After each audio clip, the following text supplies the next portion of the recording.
So, my literature review centered around improving treatment for individuals with mental health and substance use disorders. Two of the questions that helped guide my research and help determine what sources I was going to use in this literature review were what is the relationship between mental health disorders and substance use, and also how can treatment be improved for individuals who experience both at the same time.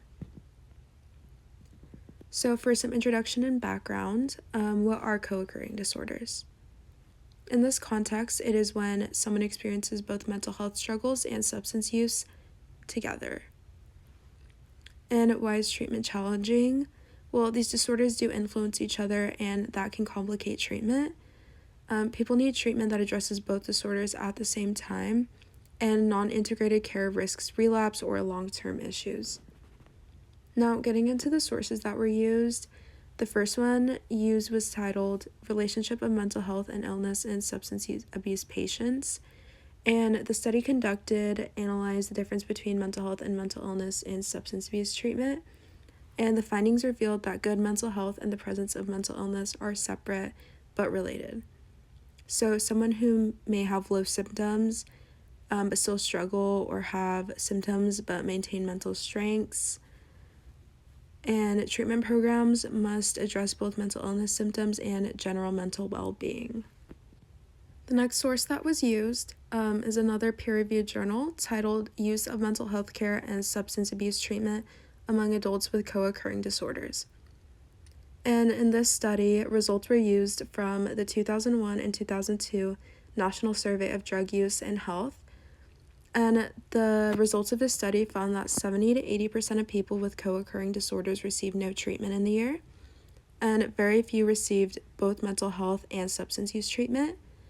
In the results, it was found that mental health care was used 3 times more than substance use treatment, and this shows major gaps where people are not receiving the full necessary care that they need to address both of their symptoms. The last source that I used is from the Center of Disease Control and Prevention website, and the title of it is Treatment of Substance Use Disorders. And essentially, this webpage highlights potential causes and existing treatment options for substance use disorders.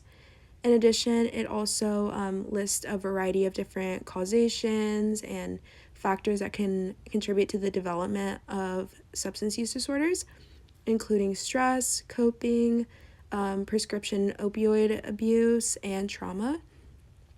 So, based on the information provided on the website, it can be assumed that treatment must be tailored to fit individual needs because there is no singular cause for substance use disorder, so treatment may not always work the same for 2 different people. And some of the recommended treatments are outpatient counseling, inpatient rehab, behavioral health care, and medication for opioid use disorder. And the shared themes that I found across all of the sources that connect them all together is that they show that mental health and substance use are interconnected and cannot be treated separately. And each source shows the need for integration and personalized treatment rather than isolated approaches. And they all argue that effective treatment must address both symptoms and overall well-being, not just one part of a person's experience. For example, going back to the first journal, focusing more on the overall health and well-being of a person rather than just targeting certain mental illness symptoms. So, limitations. When reading all 3 sources, I noticed that there was no mention of the impact that race, gender, and income and access had on treatment quality. In addition, there was no mention of how structural barriers affected recovery, and future research should explore how identity and socioeconomic factors influence outcomes. So, in conclusion, all 3 sources connect by showing how mental health and substance use are closely related and must be treated together to receive the best possible outcomes and support long-term recovery. Through the sources that were used in this literature review, it can be concluded that effective treatment must be integrative, personalized, and built to address both disorders. So, relevance for social work. Social workers frequently work with clients who have both mental health and substance use disorders, And understanding co-occurring disorders helps future social workers provide more accurate assessments.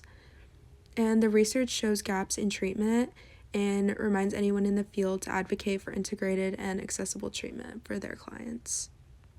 And those are my references.